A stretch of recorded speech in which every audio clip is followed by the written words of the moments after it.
So hi, this is Asha from budget friendly tailor. So இன்றைக்கி பார்த்தீங்கன்னா இன்றைய நாள் சனிக்கிழமை வந்து ரொம்ப நல்ல நாளாகவே அமைஞ்சிச்சு. காலையில் எப்பயும் போல் எல்லா ஒர்க்கையும் முடிச்சுட்டு ஸோ நம்ம டெய்லரிங் ரூமில் வந்து பார்த்திங்கன்னா நம்ம ஒர்க்கையும் ஸ்டார்ட் பண்ணி கொஞ்சம் ஃபினிஷ் பண்ணிட்டோம்னு சொல்லலாம். ஸோ இது ஒரு நார்மல் ப்ளவுஸ், இந்த அளவு ப்ளவுஸ் வச்சு நம்ம ஒரு 2 ப்ளவுஸ் ஸ்டிச் பண்ணியாச்சு.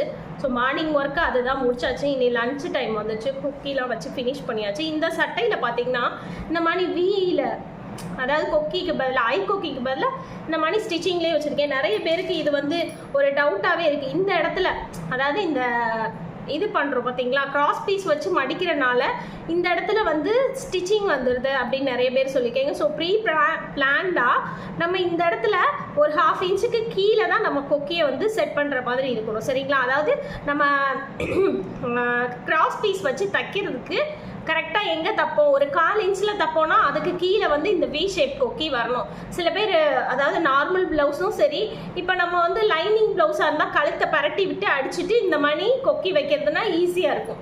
இந்த மாதிரி வி ஷேப் கொக்கிக்கு பதிலாக ஸ்டிச்சிங் பண்ணுறது ஈஸியாக இருக்கும். பட் இந்த கிராஸ் பீஸ் வச்சு ஸ்டிச் பண்ணும்போது இப்படி மடிக்கும் போது அந்த தையலை டேமேஜ் பண்ணுவோம்னு நிறைய பேருக்கு ஒரு குழப்பம் இருக்கும். அந்த ஹோல் கிடைக்காம போயிருமோன்னு. ஸோ அப்போ என்ன பண்ணணும்னா நம்ம 1/4 இன்ச்சுக்கு முன்னாடி ஒரு கோடு போட்டுக்கணும். கோடு போட்டு அந்த கோட்டில் வந்து நம்ம கிராஸ் பீஸ் வச்சு தச்சுட்டு அப்படியே மடிச்சிருவோம். மடிக்கும் போது என்ன செய்யணும்னா, அந்த மடிக்கும் போது அது எந்த அளவுக்கு வரும், ஒரு 1/2 இன்ச்சு துணி வருதுன்னு வச்சுக்கோங்க. அந்த 1/2 இன்ச்சு கேப்பில் அந்த வி ஷேப் இருக்கிற மாதிரி, அந்த கேப் இருக்கிற மாதிரி அந்த கீழே இருக்கிற மாதிரி நம்ம வச்சு, நான் சொல்கிறது கரெக்டாக சொல்லணும். இப்போ இங்கே இப்படி வி வருதுன்னா இந்த வீக்கு கிட்ட நம்ம வந்து மடிக்கிற மாதிரி வர மாதிரி பிளான் பண்ணி நம்ம ஸ்டிச் பண்ணோன்னா இது ஈஸியாக வந்துடும். அப்புறம் இன்னொன்று இந்த ப்ளவுஸில் காமிக்கணும்னா, நிறைய பேருக்கு இந்த ஸ்டிச்சிங் தெரியுமான்னு எனக்கு தெரியல.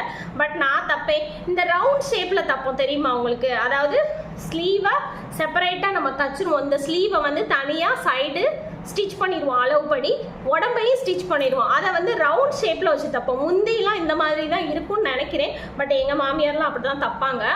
இப்போ உள்ளவங்க நிறைய பேரும் தைக்கிறாங்க. பட் இருந்தாலும் இதில் வந்து என்னென்னா, பிரித்து விடுறதுக்கு ஈஸியாக இருக்காது அப்படின்னு நினைப்பாங்க சில பேர். கையை தனியாக பிரித்து விடணும், உடம்ப தனியாக பிரித்து விடணும். பட் ஆம்கோல் டைட்டை வந்து இதில் சரி பண்ண முடியாது, கம்ப்ளீட்டாக பிரித்து அடிக்கிற மாதிரி இருக்குன்றதுக்காக தான் ஈஸியாக ஸ்ட்ரைட் ஸ்டிச் போடுறாங்கன்னு நினைக்கிறேன். பட் இருந்தாலும் பார்த்தீங்கன்னா இதுவுமே வந்து ஒரு பக்காவான ஸ்டிச்சிங்காக இருக்கும். ஏன்னா இந்த ஆம்கோல் கிட்ட கரெக்டாக பிடிச்ச மாதிரி இருக்கும். கை தனியாக உடம்பு தனியாக, அந்த சென்டர் ஃபிட்டிங்லாம் ரொம்ப நீட்டாக இருக்கும். ஸோ இந்த மாதிரி ட்ரை பண்ணி பாருங்கள், நிறைய பேருக்கு நல்லா தான் இருக்கும். கொஞ்சம் இந்த ஆம்கோல் லூஸ் வருதுன்னு ஃபீல் பண்ணுறவங்க இந்த மாதிரி ஸ்டிச்சிங் ட்ரை பண்ணி பாருங்கள், அந்த மாதிரி இருக்காது. ஸோ இந்த மாதிரி யூஸ்ஃபுல்லான டிப்ஸுக்கு என்னோடய பேஜை ஃபாலோ பண்ண மறந்துடாதீங்க. ஃபாலோ பண்ணவங்க லைக் பண்ணிவிடுங்க. தேங்க்யூ.